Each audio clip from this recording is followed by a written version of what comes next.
Seyyo motor asam bulutte Miradilcan. İşte yığısını asam bulutte diye gelip çırqılanlar.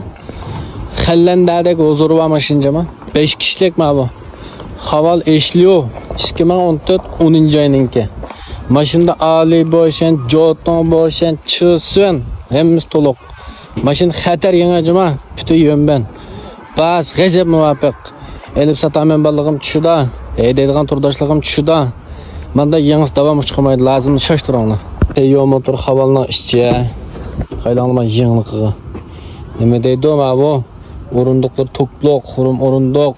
Roller encan. Va bu ma altı xotken taxe. Bana. Hazır motorunu göstle bunu. Mağanan pılısı ya. Pırlama kızı gep 19.8 köy. Bir köy gelişim yok. Ma tegina dibencisin peçet tüştürüp seppirimce ma. Hedep sınıqımızda ötken maşina boşen gibi ma çağıqlarım yığı. Ma motor nimdeydi maniki. Bana töt estikanda yığılam aldım da böyle esle. Gazep bagız ya. Bana bütün yön ben. Lazımda ciddi uçur kılanlar. Seyyo motor maşın davam uçurmayıcı ma turdaşlar. Bana 5 yaş duranlar.